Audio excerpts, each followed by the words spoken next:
Bhutale Srimate Bhakti Vedanta Swamin Iti Namine Vishnu Padaya Krishna Prishtaya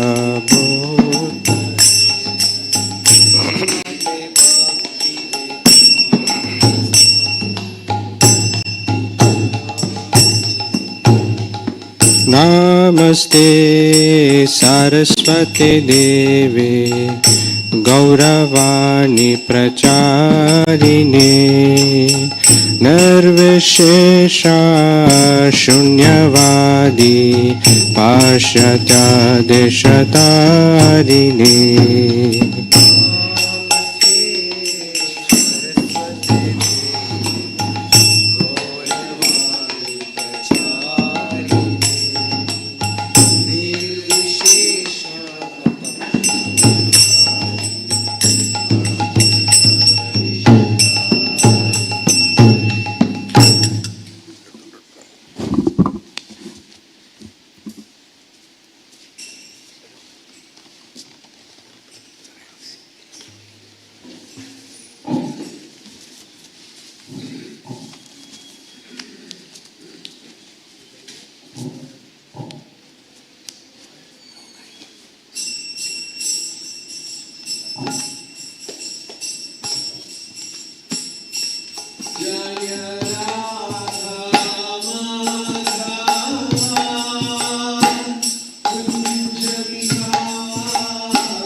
Jai Radha Madhava Kunja Bihari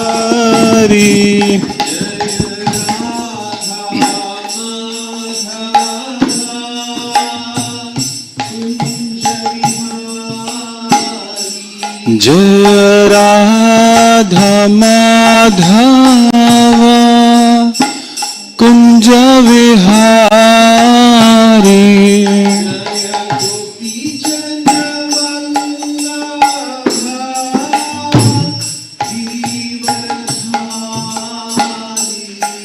Jai Gopi Janavallabha Girivaradhari Gopi Janavallabha Girivaradhari Jai Gopi Janavallabha Girivaradhari Yashodanandana Vraja Janaranjana Yashodanandana Vraja Janaranjana Yashodanandana Vraja Janaranjana Yashodanandana Vraja Janaranjana Yamuna Tira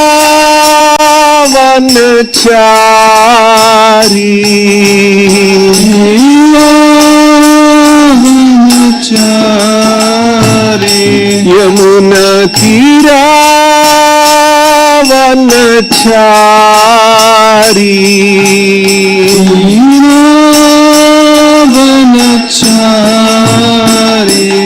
जय राधा माधवा कुंज विहारी जय राधा माधवा कुंज विहारी जय गोपी जन वल्लभा गिरिवरधारी जय गोपी जन वल्लभा गिरिवरधारी यशोदानंदन व्रज जनरंजन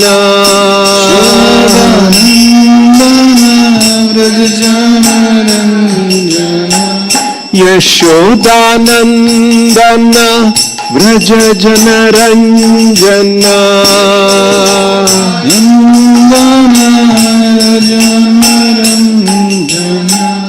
यमुना तीरा वनचारी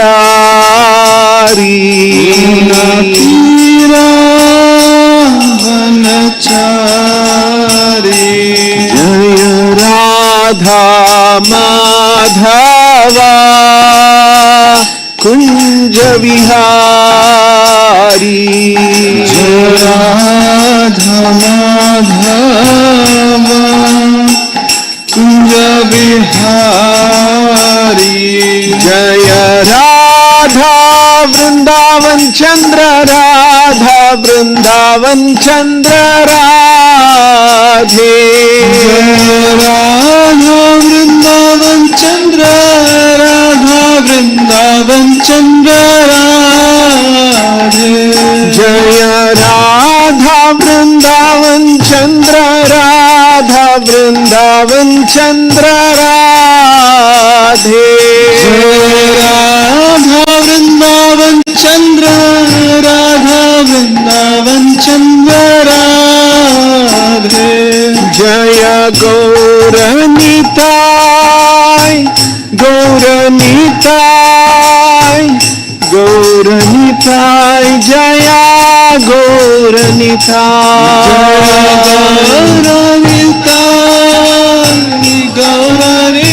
गौरनिताय गौरनिताय जय गौरनिताय जय जय प्रभुपाद प्रभुपाद प्रभुपाद प्रभुपाद जय प्रभुपाद प्रभुपाद प्रभुपाद प्रभुपाद जय ओम विष्णुपाद परमहंस परिव्राजकाचार्य स्तोत्र शतशी श्रीमत् His Divine Grace Abhay Charan Bhakti Vedanta Swami Srila Prabhupada ki ISKCON Samsthapanacharya Savior of the whole world Vishwa Guru Srila Prabhupada ki Jai Om Vishnupada Nitya Leela Pravishta His Divine Grace Bhakti Siddhanta Saraswati Thakur Srila Prabhupada ki Ananta Koti Vaishnava Vrinda ki Grantaraj Srimad Bhagavatam ki Nitai गो प्रेमानंदे हरि हरि भो।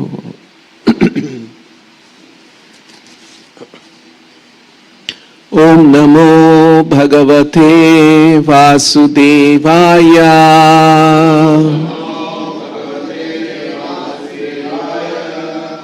ओम नमो भगवते वासुदेवाय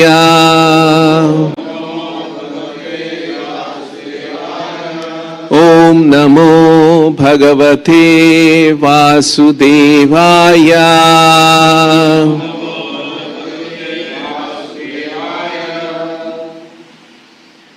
Reading from Srimad Bhagavatam, Canto 2, Chapter 6, text number 8. Apam Viryasya Sargasya Apam Viryasya Sargasya Parjanyasya Prajapatehe Parjanyasya Prajapatehe Pumsaha Shishnaha Shishnaha Upasthaha Tu Pumsaha Shishna Upasthastu Prajati Ananda Nirvrutehe Prajatyananda Nirvrutehe Apam Viryasya Sargasya Parjanyasya Prajapatehe Pumsaha Shishna Upasthastu Pumsaha Shishna Upasthastu Prajatyananda Nirvrutehe Apam Viryasya Sargasya Parjanyasya Prajapatehe Pumsaha Shishna Upasthastu Prajatyananda Nirvrutehe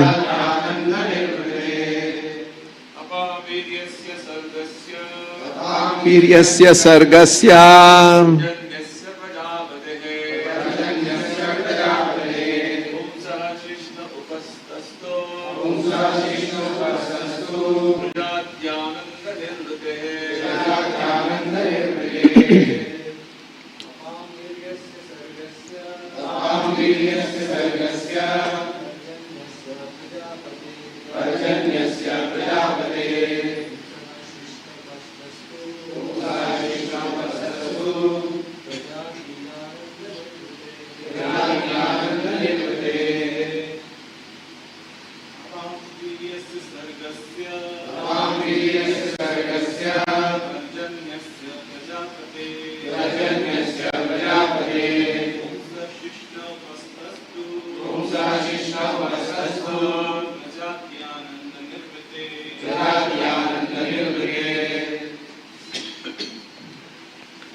Apam of water, Viryasya of the semen, Sargasya of the generative, Parjanyasya of rains, Prajapatehe of the creator, Pumsaha of the Lord, Shishnaha the genitals, Upasthastu the place where the genitals are situated, Prajati due to begetting, Ananda pleasure, Nirvrutehe cause. Translation and purport by His Divine Grace A.C. Bhaktivedanta Swami Srila Prabhupada. From the Lord's genitals originate water, semen, generatives, rains, and the procreators. His genitals are the cause of a pleasure that counteracts the distress of begetting.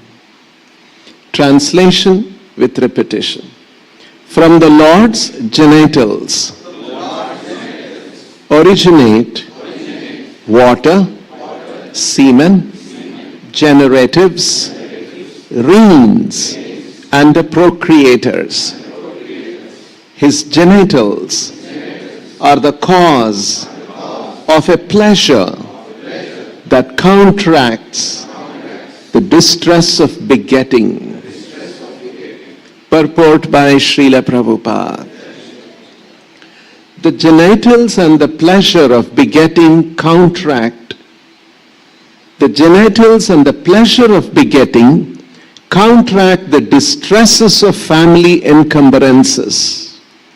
One would cease to generate altogether if there were not, by the grace of the Lord, a coating, a pleasure-giving substance on the surface of the generative organs. This substance gives a pleasure so intense that it counteracts fully the distress of family encumbrances. A person is so captivated by this pleasure-giving substance that he is not satisfied by begetting a single child, but increases the number of children with great risk in regard to maintaining them, simply for this pleasure-giving substance. This pleasure-giving substance is not false, however, because it originates from the transcendental body of the Lord. In other words, the pleasure-giving substance is a reality, but it has taken on an aspect of pervertedness on account of material contamination. In the material world, sex life is the cause of many distresses on account of material contact. Therefore, the sex life in the material world should not be encouraged beyond the necessity.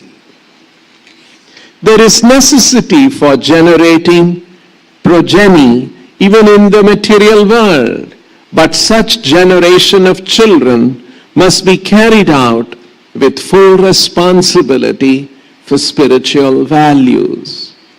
The spiritual values of life can be realized in the human form of material existence, and the human being must adopt family planning with reference to the context of spiritual values, and not otherwise.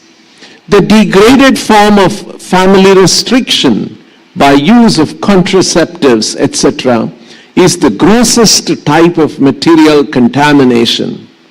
Materialists who use these devices want to fully utilize the pleasure potency of the coating on the genitals by artificial means without knowing the spiritual importance. And without knowledge of spiritual values, the less intelligent man tries to utilize only the material sense pleasure of the genitals. Thus ends the Bhakti Vedanta purport. Om Ajnanatimirandhasya Jnananjana Shalakaya Chakshurunmilitan Yena Tasmai Shri Gurave Namaha. Nama Om Vishnupadaya Krishna Preshtaya Bhutale Srimate Bhakti Vedanta Swaminiti Namine. Namaste Saraswate Deve Gauravani Pracharine Nirvishesha Shunyavadi Paschatya Deshatarine. Jaya Shri Krishna Chaitanya Prabhu Nityananda Shri Advaita Gadadhara Shri Vasadi Gaura Bhakta Vrinda. Hare Krishna Krishna Krishna Hare Hare Hare Rama Rama Rama Hare Hare.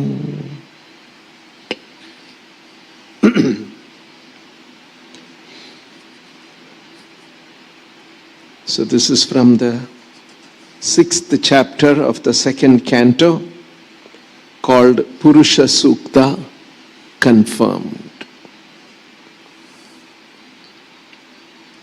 This chapter describes the universal form of the Lord and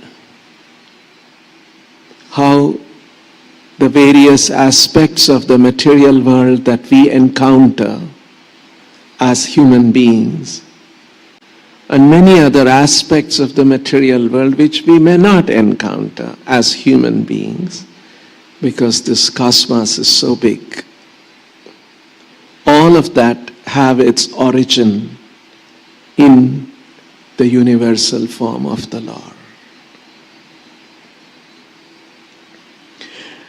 And the universal form of the Lord itself is a conception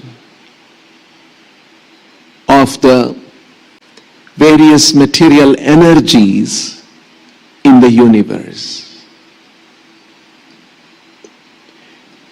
Why does Bhagavatam talk so much about the universal form of the Lord?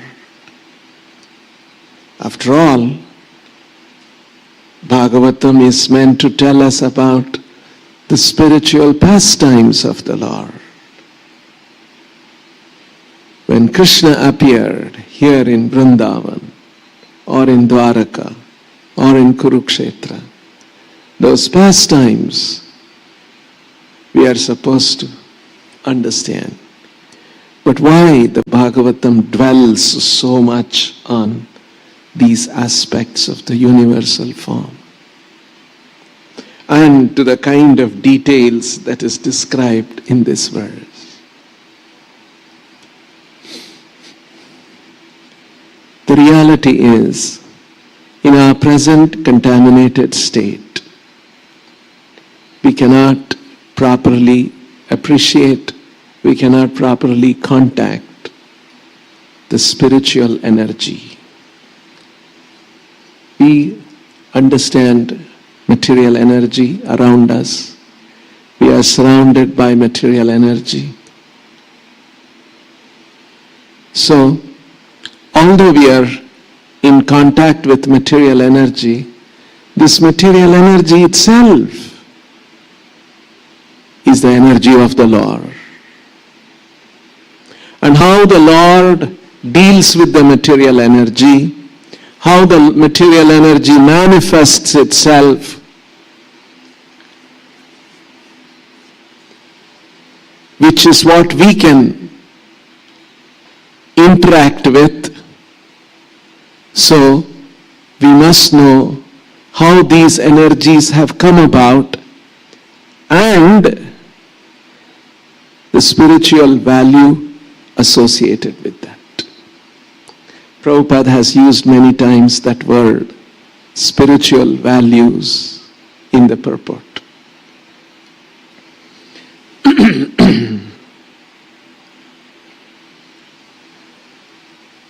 So the important thing that Srila Prabhupada is pointing out here in the purport and in many other places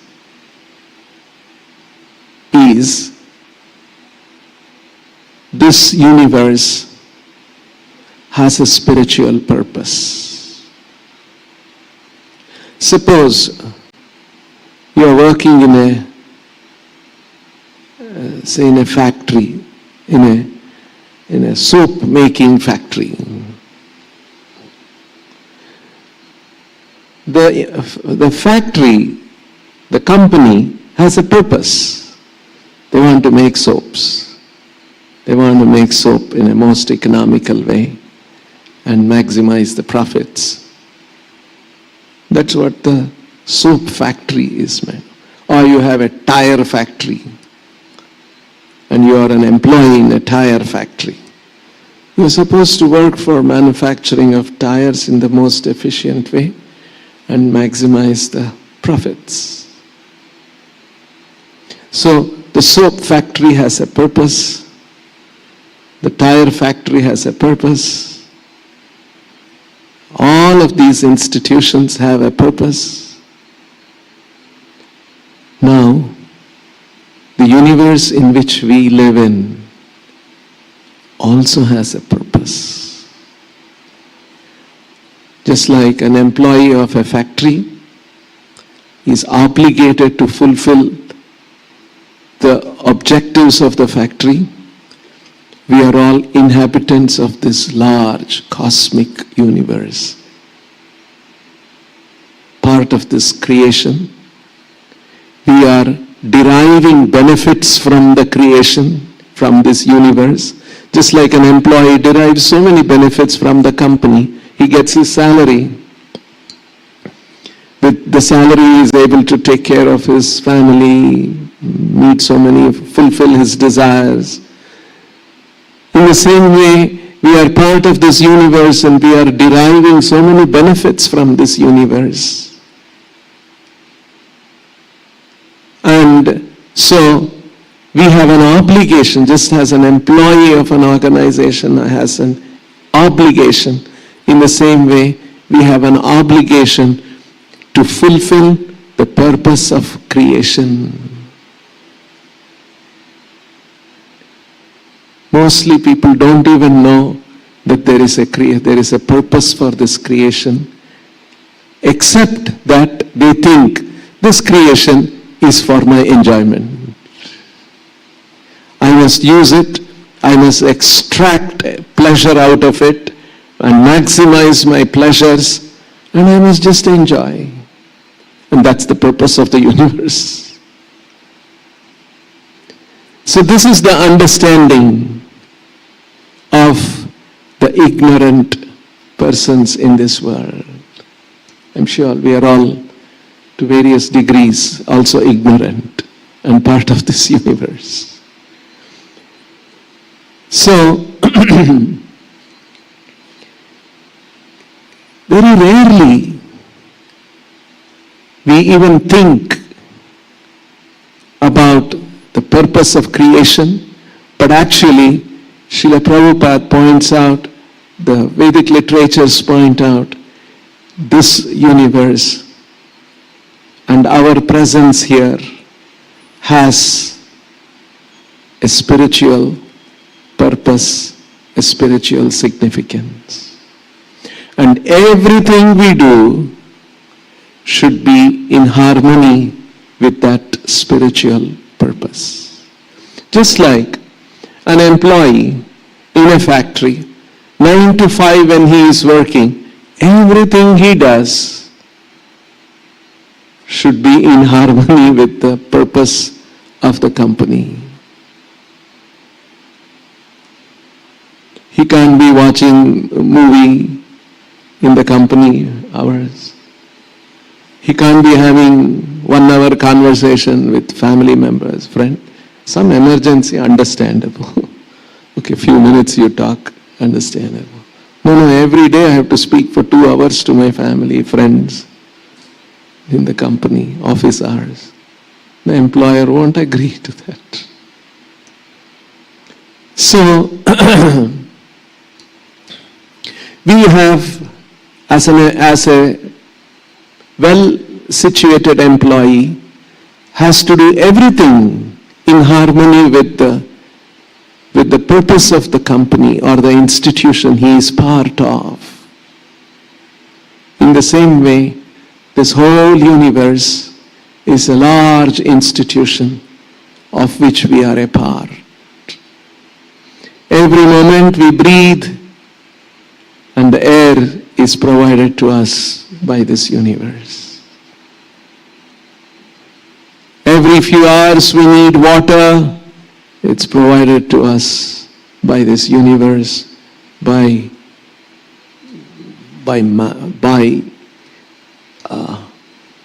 elaborate arrangements that water reaches us. Isn't it? For water to reach us like it has been reaching us this morning from 3 o'clock, quite a bit of it. For this water to reach us, where did this water originate? It has originated from the ocean. And it was evaporated because of sunlight. And what is sunlight? It's a huge nuclear fusion reaction going on, isn't it? Any source of energy drains out after a while. Right? You have a battery, your mobile, by the end of the day, it's showing 10%, 15%. And we get worried, we have to charge it back.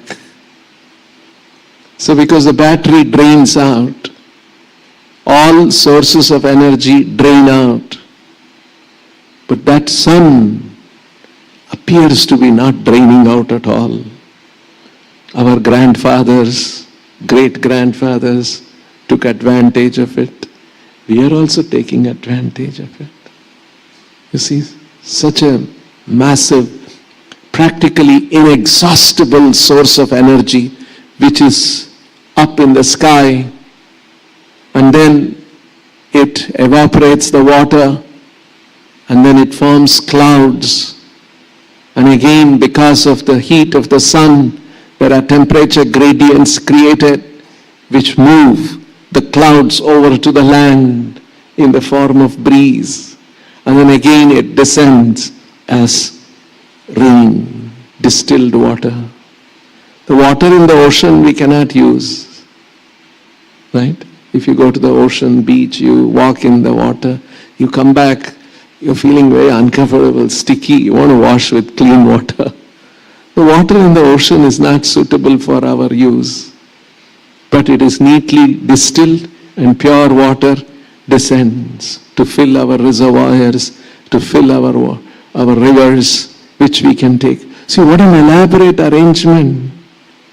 And because of the water, because of the sunlight, because of the air, we have plants growing and we have our food. Suppose today, after the class, you go for prasadam and you eat prasadam, and then the cook today forgot to add salt. What you will say? Hey, first morsel you will not. Hey, no, what is this? Please get salt. You see? And salt is it's coming part of the creation, part of the universe. Otherwise we can't eat. No, today you have to eat the full meal without salt. It will be very uncomfortable. You see? So, every bit of it, every moment of our existence, we are taking advantage of this universe. And who is the creator of this universe? What was his purpose, in which I am also a part? We rarely even think about it. Left and right we use the universe. You see? So, the Vedic literatures are pointing out that there is a certain spiritual purpose to these things. And that purpose is revealed in the Vedic literatures. And how to lead a life in harmony with that purpose. That is the important principle that Prabhupada points out. Now in this verse it is talking about the genitals, procreation, the pleasure of the genitals can offer, which is an aspect of this material world and the material experience we all go through. And how that has a spiritual significance. So, not only with respect to the genitals, we have food. We eat food. Food is an important part of our life. That food and the ingestion of food has a spiritual value. There is a spiritual purpose. How our eating of food should be in harmony with the spiritual purpose of the creation. We all have families. People have families and maintain families. That family maintenance should be in harmony with the spiritual purpose. Everything we do should be in harmony with the spiritual purpose of creation. This is the important principle that Krishna is teaching. That is why Krishna says, Yat karosi, yad ashnasi, yad juhosi, dadasi yat tapasyasi kaunteya, tat kurushva madarpanam.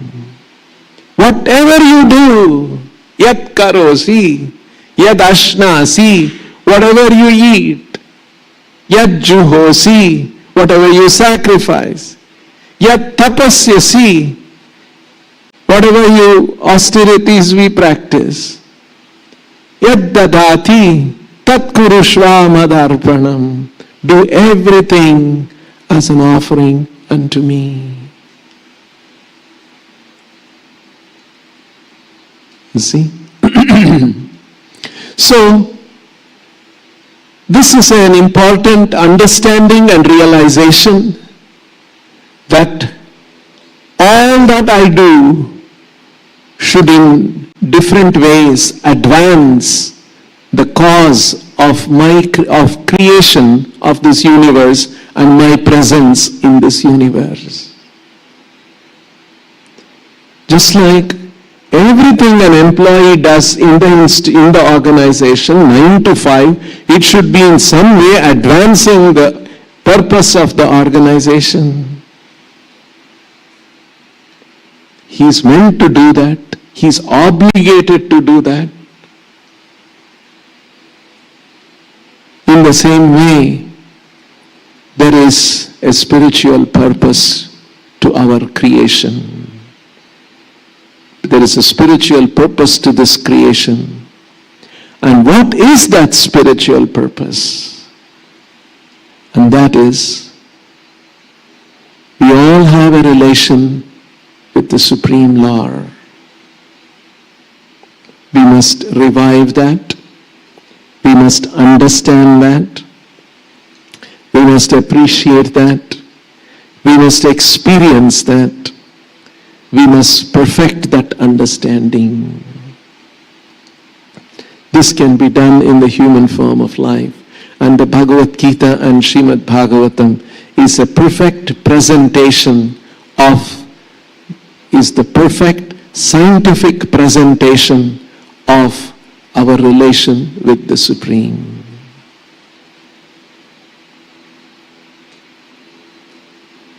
See?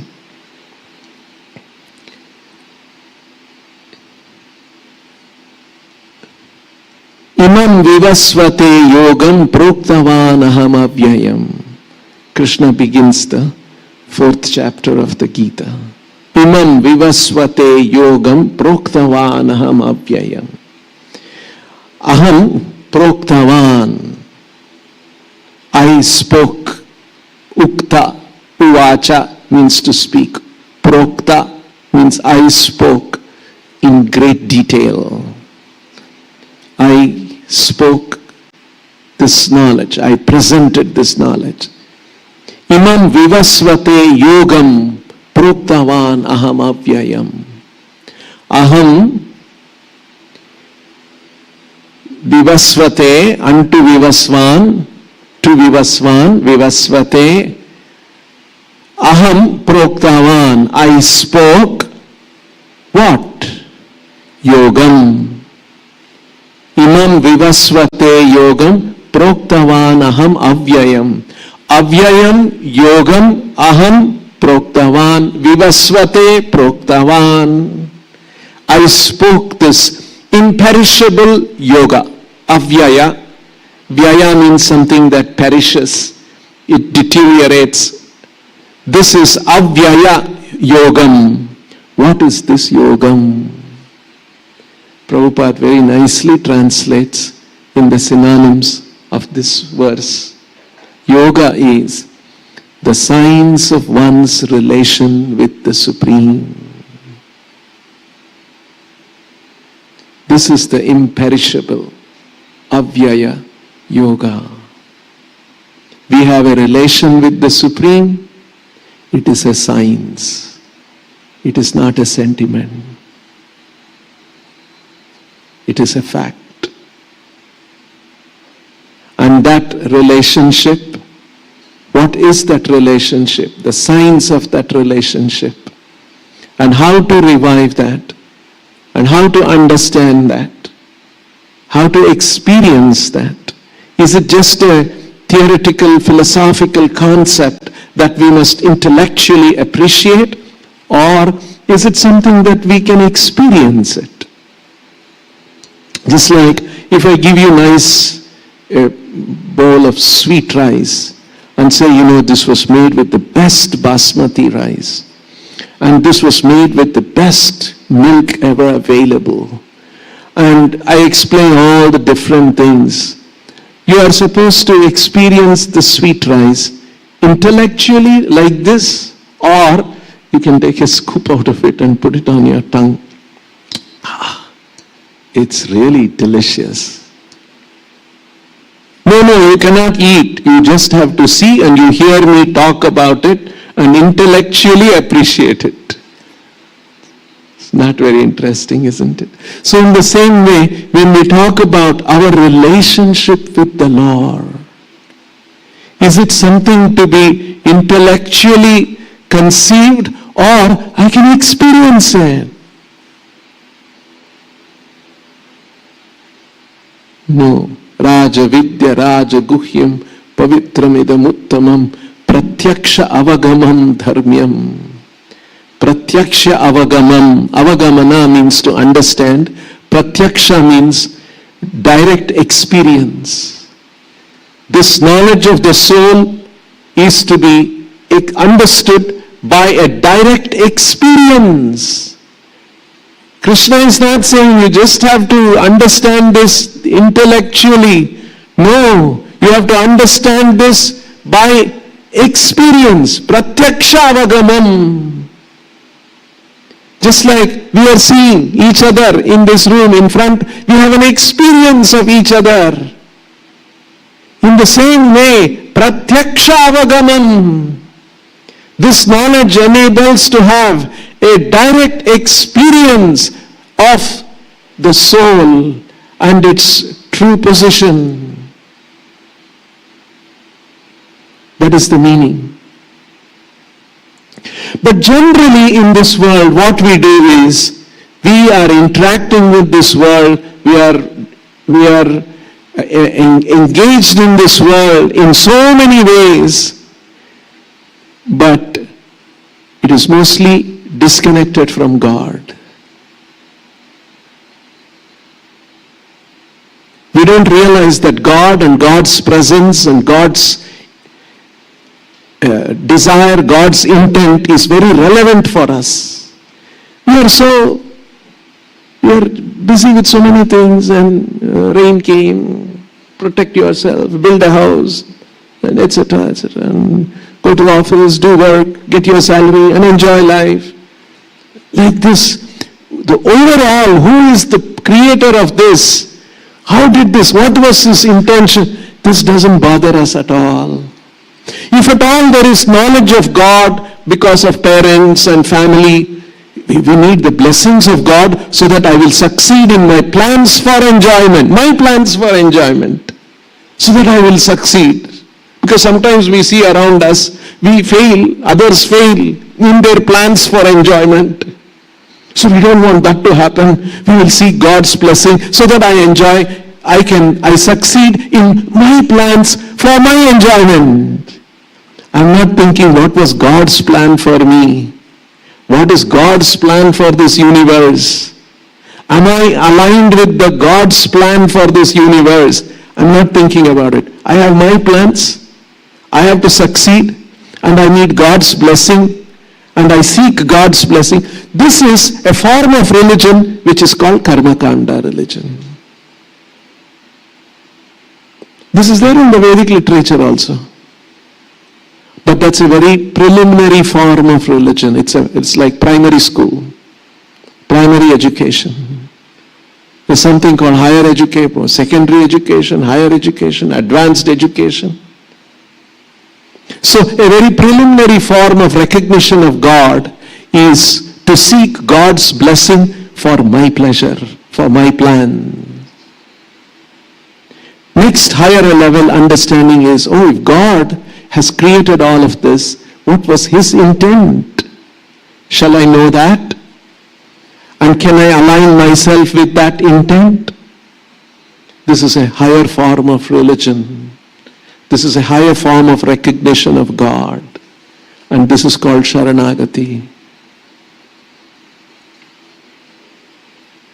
So like this, usually for us, God and godly matters, religion is only to advance my own purposes of enjoyment in this world. Rarely care for the Lord and Lord's, although Lord's presence and Lord's involvement in this material world is very dynamic and moment to moment. It is not just like mother and father have a child. After having a child, they will leave that. No, every moment they are concerned about their child. See, in the same way, God is not that He created this universe and left, whatever, let happen. No, He is very involved. He is very concerned. But we have no concern. We have forgotten Him. If at all we recognize, now and then we recognize, please, my plans, please bless my plans. This is our situation. There is a story. Shakespeare wrote many plays and very celebrated writer. And at one point he died. And soon after his passing away, they formed an institute, a society, so Shakespeare's Society. All those people who appreciated his works and they would meet every month once and they would discuss, such a great work he wrote, this he wrote. And then as it happened, goes on, then there were some people connected. He had just died. So people who were connected with him, they would also come and speak. And so his one personal assistant came and spoke. I used to make one special, maybe coffee or whatever, some special, I used to brew something special, concoction for him. And he would love that. And he would, many times he told me, the concoction that you make is the one which, really inspires me to do all the writing that I do. All through the day, I relish that. And so people were all very happy. Very good, you were giving that wonderful drink for him to write that one. Then there was one other person who came and said, I was the one who was supplying the pen to Shakespeare. I would provide him various kinds of pens and ink, and he would use different. And some of the inks he tried with many other suppliers. My pen, my ink, he said, your pen, your ink really inspires me to write.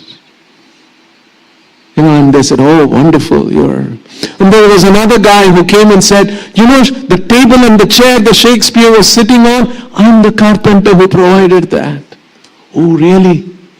So many chairs options were there. He didn't like it. My chair, my table. And he told me many times, I feel so comfortable and it really helps me write well with your table and the chair that you have given. Like that, different people came and they would discuss. And all of them, the society started recognizing them. He's giving the drink, he's giving the chair, he's giving the pen, he's giving the ink. All of them are being celebrated and discussed. Okay, all that is true. But let's not forget Shakespeare. all the works of Shakespeare, pen is important, table is important, chair is important, your drink is important, food is everything. But Shakespeare is the most important person, isn't it? In the same way, in the material world, we recognize so many intermediary causes. This cause, that cause, this cause, that one, that one. And behind all that, the original cause is Krishna. From him everything is coming. You may say, no, Shakespeare's works came from the pen of Shakespeare. It's true in one sense. But we know what is the role of the pen. If that pen was not there, he can take another pen and his works will come out. Isn't it? So in the same way, an understanding where we constantly recognize the original source of everything, that's called Bhagavata Dharma. Kaunaram acharet prajnu dharman bhagavatan iha. From the young age of 5, one should learn this Bhagavata Dharma. This was the teaching of Prahlad Maharaj to his classmates. What was he telling? What is this Bhagavata Dharma? Bhagavata Dharma is the system of recognizing the Supreme Lord and his involvement and his presence and his purpose in our lives.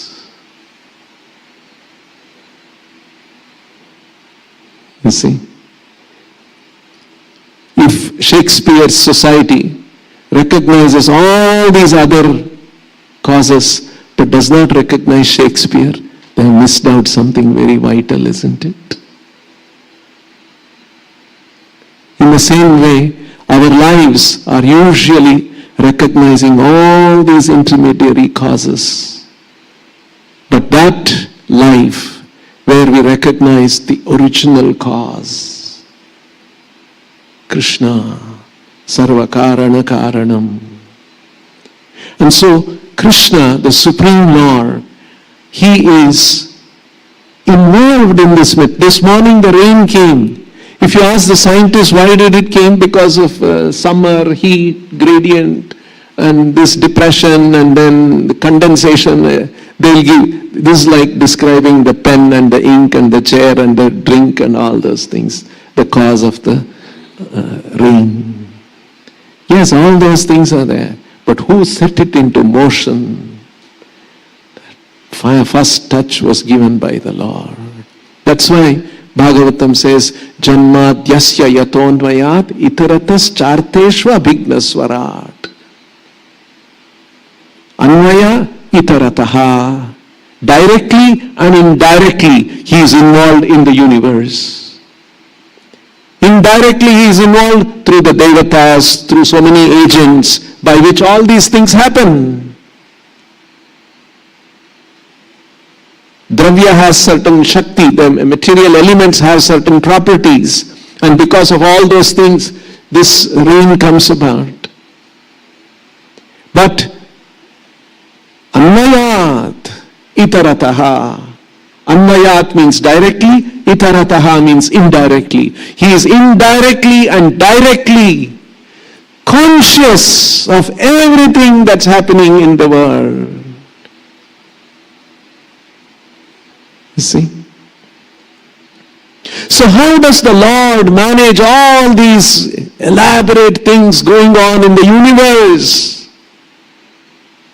How does he engage with it? If he is engaged with the rain and shower and the breeze and all of this all going all over the earth, not only on earth, so many other planets are there, so many planetary systems are there. It must be keeping him so busy. Yes, he is. At the same time, he is detached from all these things. He is apart from all these things. This is exactly what Krishna says in the 9th chapter. Maya tatam idam sarvam jagad avyakta murtina matsthani sarva bhutani. I'll read this verse, very beautiful. How Krishna explains this, how this is all happening.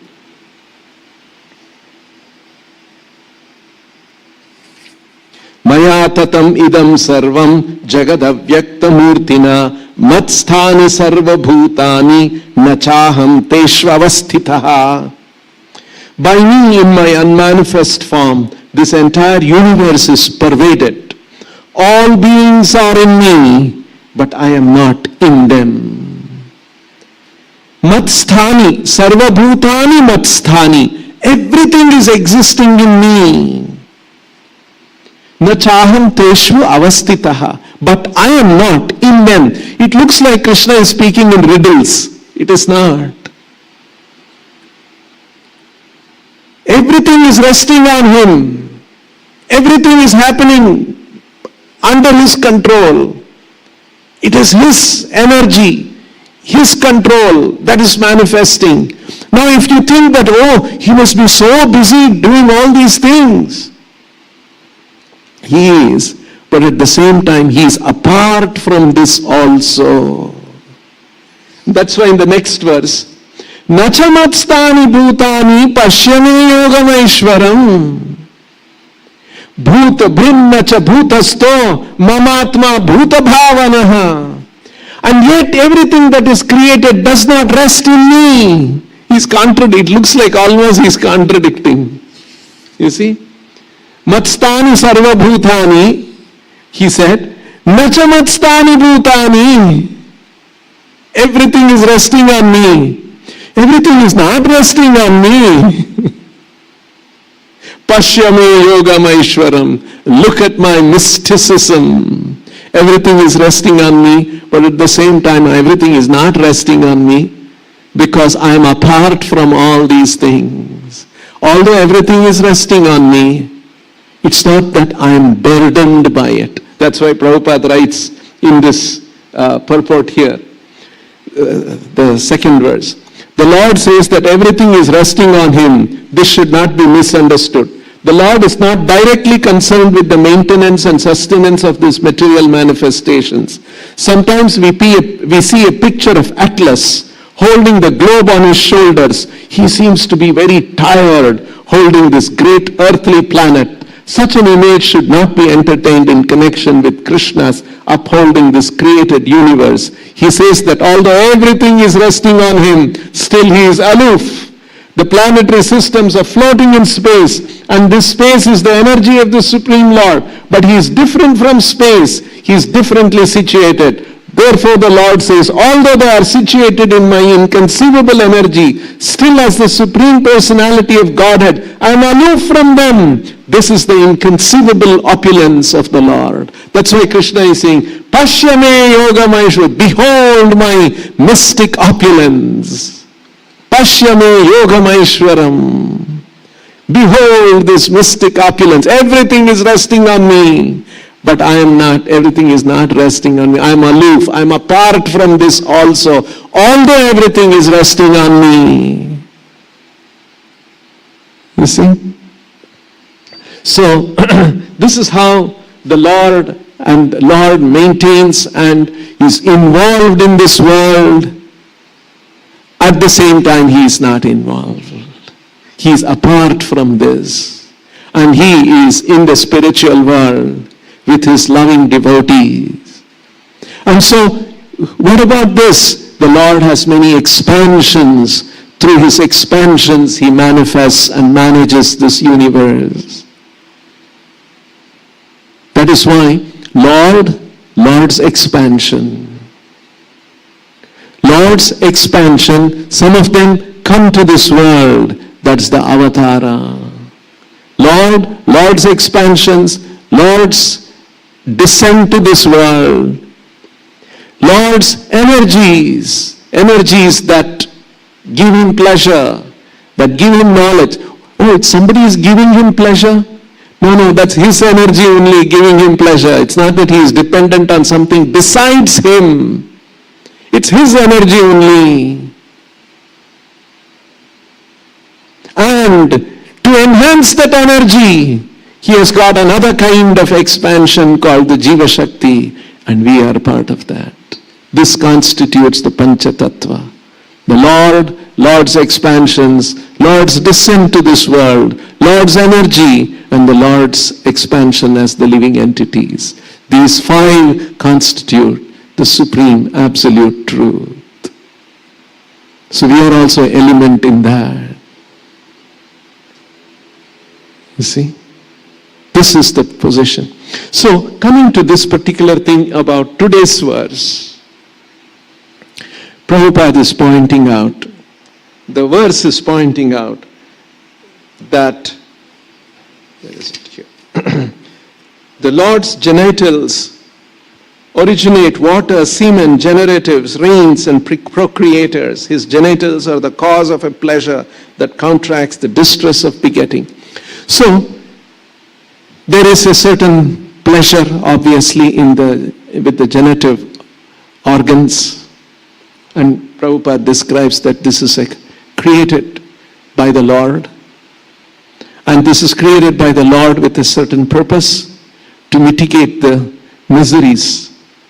Prajat ananda nirvrutehe. Nirvrutehe means to cease, to end, to retire. Ananda, this is, prajati is ananda nirvrutehe. It is full of, to maintain a family, to take care of children, bring them up. It's a lot of hard work.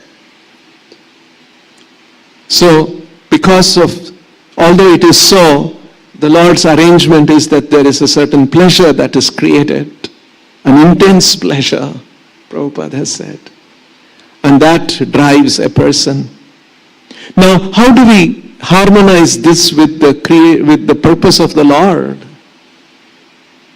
Isn't it? We are talking about we must harmonize everything with the purpose of the Lord. So, how to harmonize that? This is a reality. There is a pleasure. And one should not become carried away by that pleasure, but that pleasure must be engaged for procreation, and that those procreated beings who are closely connected with us, we should make them devotees of Krishna. We should help them realize their relationship with the Lord, because that's the purpose of creation. You see? That's why Krishna says, Dharma viruddha bhuteshu kamosmi bharatarshabha. That kama, that lust, which is dharma aviruddha. It is not, viruddha means opposite, opposing. That which is not opposing dharma. Dharma viruddha bhuteshu kamosmi bharatarshabha. That kama is me, Krishna is saying. That is pure. That is encouraged, that is permitted. Because through that we will have progeny, and the progeny should be engaged to develop their relationship with the Lord and realize the relationship with the Lord. So that way we harmonize it with the purpose of the universe. Our eating, every time we have to eat, offer it to the Lord and then eat, so that it is prasadam. Otherwise we will get implicated. Yajna shishtasano santo muchyante sarvakil bhishai bhunjate tvagam papam epachanti atmakaranat. One who eats for his own purpose, he is simply eating morsels of sin. And hence, devotees don't eat that which is not offered to the Lord. This is the principle. So our eating, our living, our even sex, everything can be harmonized with the intent of the Lord, which is that we develop or awaken our relationship, which is it is not a developed being, it is to be something newly to be introduced. Already that relationship exists. We awaken, revive that relationship in this life. That is Bhagavata Dharma.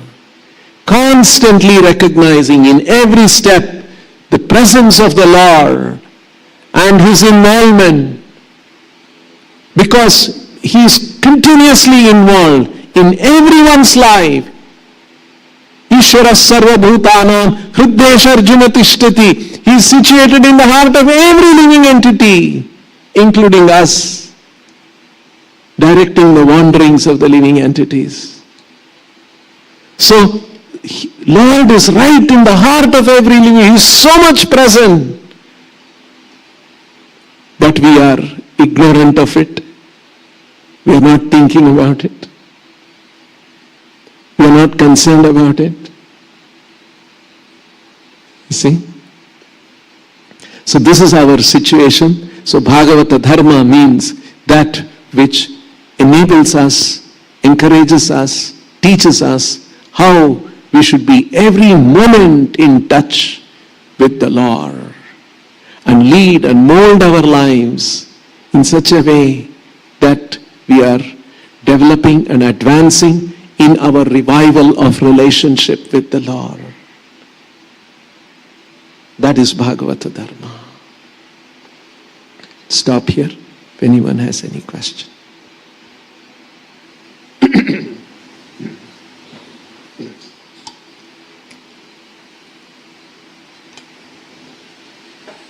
Hare Krishna Prabhu.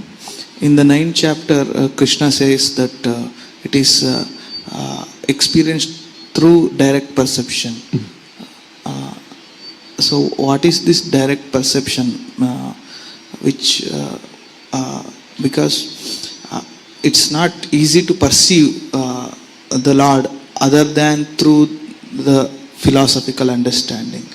So when Krishna says directly we can perceive. Yes. So what does philosophical understanding is one level. That is why Adau Shraddha Tata Sadhu Sangha Atha Bhajana Kriya Anartha Nivritti Syat Tatho Nishtha Tatha Ruchihi Tatha Saktihi Tata Bhava Premabhyudanchati. So all of these are the phases through which a sadhakanam pradhurbhavet. Sadhaka goes through all these. So we can see that yes, these anarthas, first of all, we are not even conscious of the anarthas. When we start practicing Krishna consciousness, we become, oh yes, I have all these anarthas. And then gradually anartha nivritti, yes, by the mercy of the Lord, by the mercy of the Guru, by the mercy of the spiritual processes, that slowly that anartha nivritti, we can experience that cessation or diminishing, if not cessation, at least diminishing of the sensual engagements and sensual attractions is an experience that yes, this is happening. Oh, by the mercy of the Lord, I am peaceful. You see? Cheto dharpanam arjanam bhava mahadhavagni nirvapanam. Oh, the blazing fire. It is diminishing. So it's an experience. And nishtha. Oh, I'm now become fixed. You see? To various degrees. Of course, we have to be very qualified to achieve all these things. So, this is how we experience these spiritual realities, not just intellectually, but we can pass through these. That's why Prabhupada said many times, no one has to give you a certificate whether you are advancing in spiritual life or not. You can know that yourself. How much your attraction for the material enjoyment is diminishing, that is an indication. Just like when you eat food, when you're very hungry and you have food, you have full plate and you finished. Now you don't have to ask anyone, has my hunger gone?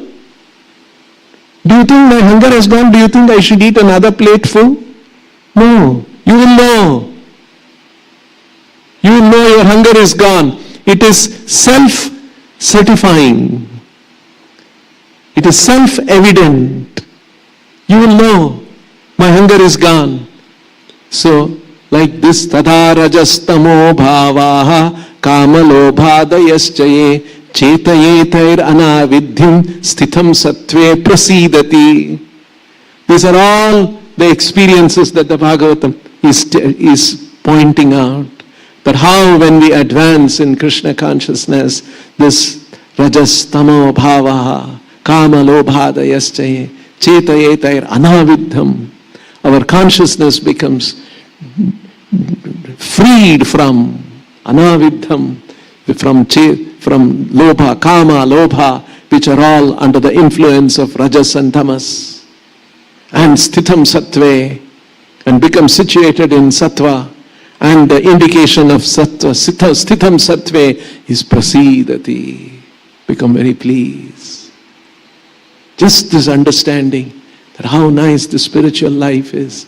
This understanding, I'm a servant of the Lord. I must be serving the Lord. I must be chanting His holy names. I must be hearing about Him. I must be serving Him. I must be in the association of devotees. This is so wonderful life. I don't want to give up this life at all. This is experience of spiritual life, not just intellectual. You see, like this it can be experienced.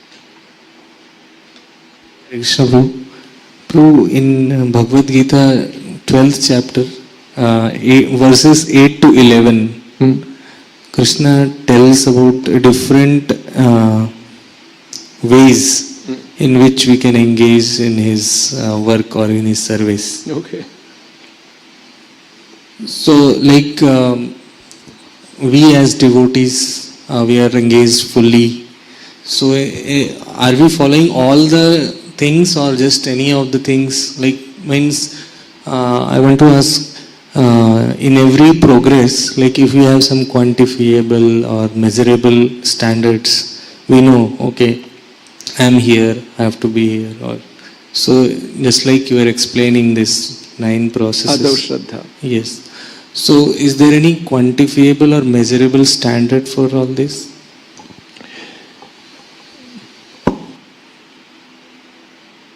One more very easily understandable measure Prabhupada taught.